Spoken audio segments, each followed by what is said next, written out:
a gut experience to have to go down in the basement of Barnard Hall and walk the corridor by the what we call the morgue, where all the grades were posted for all to see.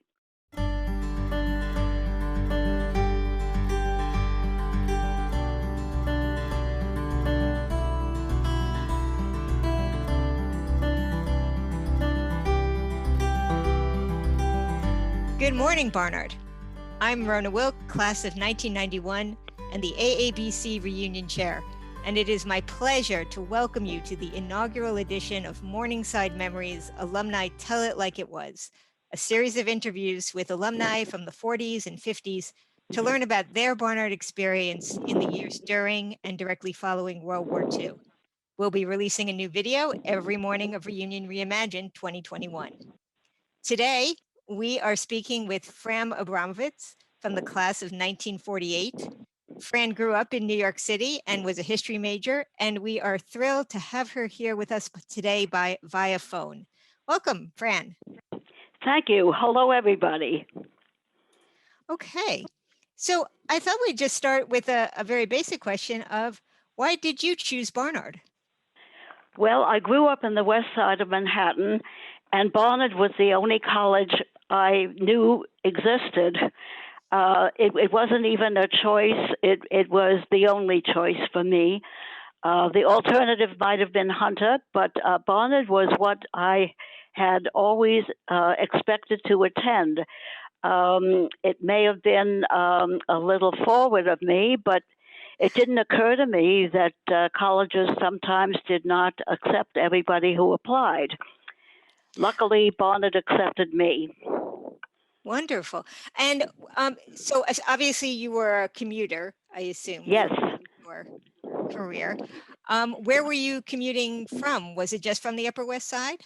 It was we lived on West 93rd Street, and I usually took there was a trolley where there's now the 104 bus, and the trolley was 5 cents in 1945 when in 44 actually, the fall of 44 was 5 cents, and in my senior year, I think it popped up to 10 cents, which is where the subway went up to 10 cents. Imagine that. I know.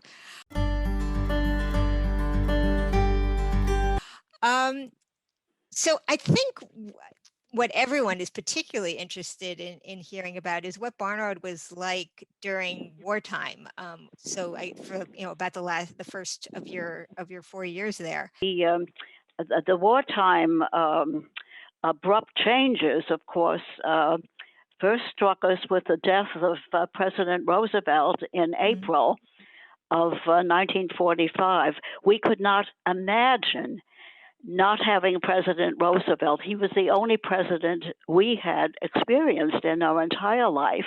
Of course. And then we thought, oh, Truman. Nobody knew anything about Truman. He was not like today on TV or on radio even, barely in the newspapers. It was FDR, and then we suddenly were awakened to the reality that Truman was the new president.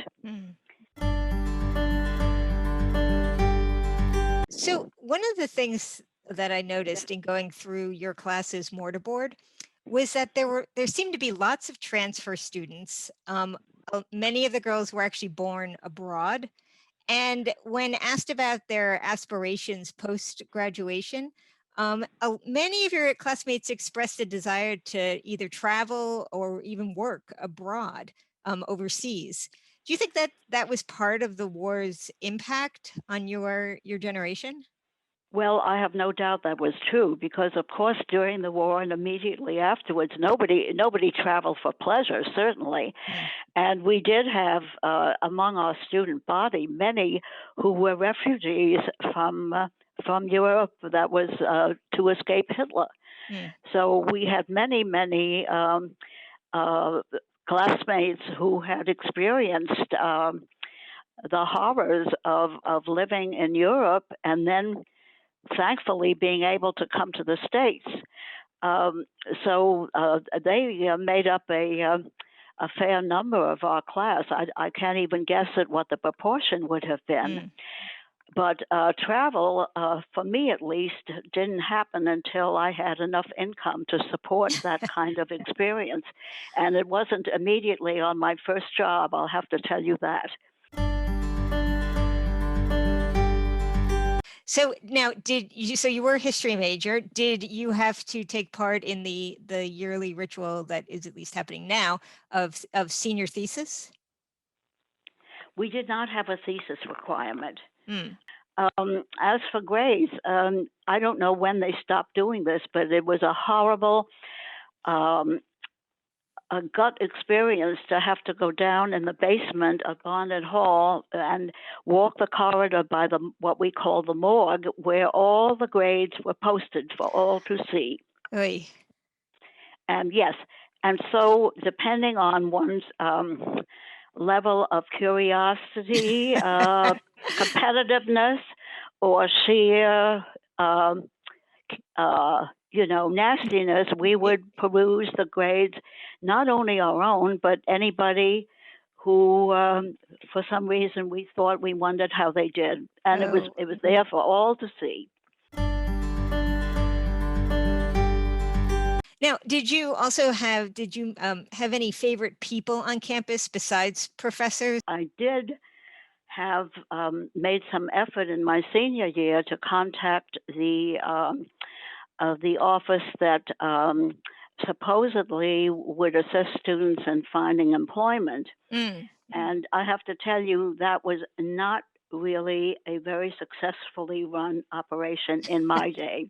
I know that has totally changed. Yes. Totally changed. To give you an example, I was advised, I said I wanted to work for a publisher, which I eventually immediately did. Mm. But I was told I had to be a secretary if I even thought of applying. And that was not something I chose to do, and I never did. Were there expectations that you would get a job, that you would marry, that you would combine the two? I thought I would eventually teach. That was what that was what my expectation was. And I took the graduate program in history, but I only took 2 courses a semester because, in order to pay for it, I took a job at Columbia as a clerical person in their payroll department, and I basically was a payroll clerk. And following that, I became secretary for the music director when his prior secretary left to go elsewhere. So that was a job that paid, I'll tell you what it was, $40 a week. Oh, wow. But that was enough to live very, very I was going to cautiously. Yeah, that's a pretty good salary for the 1940s. For 1950, well, you could survive in New York if you shared an apartment and didn't eat out, and and maybe your date paid for the beer you drank. Right, that would be sort of all factored in. But anyway, because of my job there, I got free tuition all through my graduate studies. Oh, wow. So I was able to cobble together part-time jobs, the university employment, and finally I did earn my degree in 1951. So now, did you continue to live on the Upper West Side during your college and grad school? You know what? I left the Upper West Side in 1962 because I got married and both of us worked in New Jersey. And I had to be pulled out of the West Side kicking and screaming. It is a fact. It's the best place. I could not afford to live there today, I have to tell you. Yeah. But I love the Upper West Side, and for many of us, our Barnard dorm room is probably the best real estate we'll ever have. Well, I mean, I lived in the West 90s, and then when I left home, which I did as soon as I graduated, Mm. I got myself either furnished rooms or tiny, tiny rundown apartments up and down 116th Street, 114th Street, Oh, wow. 100 Cathedral Parkway, and finally Park West Village at 100th Street. I am the West Side prototype person. And as I said, I left kicking and screaming. Mm. Can we just go back for a second to the neighborhood in terms Sure. of kind of hot spots where Barnard students might gather? Well, where they hung out, and I because I lived in a very restricted home, so I didn't I didn't go off the ranch very much. Okay. But when I was in grad school, of course, there were still bonded people who were in the neighborhood and still at school. And yeah, I mean, you would go out to the Gold Rail, which Right. was down at 112th Street, a restaurant and bar. Okay. And the West End was just 2 blocks down, about Of course. 114th, 15th, Yeah. 113th Street, I think. Yeah. And that's where we would go, and beer was 15 cents a glass. Yes, Fabulous. and I learned very quickly to enjoy the amenities of the West End and the Gold Rail. And of course, we had a wheel chock full of nuts at the corner of 116th and Broadway, Right. where donuts and coffee and cream cheese sandwiches with walnuts were the fare of the day. Yes. Yes, I have heard many wistful, almost Proustian remembrances of those sandwiches. So since it is reunion, do you have any memories of coming back to campus for reunions, either Well, right I have after to you tell you, graduate? for the first, I have to say, more than 20 years, I never, ever, ever attended a reunion. Oh, wow.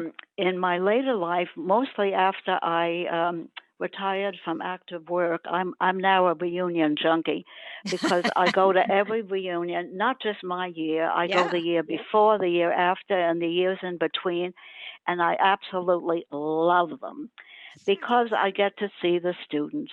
Yep. And I get to hear the panel discussions of the professors I wish I could have had, only I could no longer be in their class because Yeah.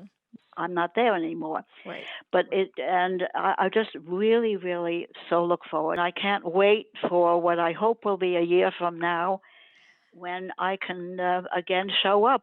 You and me and everyone together, I Well, think you know what hopes. I love most is when I see and I do this whenever I go to Walnut events when they have lectures or, the convocation, certainly as you Right. and I have shared. But I love it when the young ones come up to me and they look at my badge and they say like, "Oh my God," because they see what year I graduated, and I always get a real charge out of that. I will say to them, "Do you have a problem with that?" And they don't know what to say.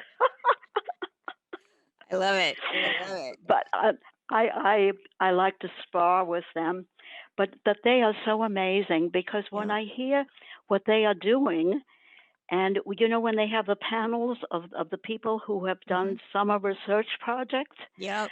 they should have a PhD for that. I feel I cannot exactly the same believe way. I can't believe what they have done in one summer, and they're not even seniors yet.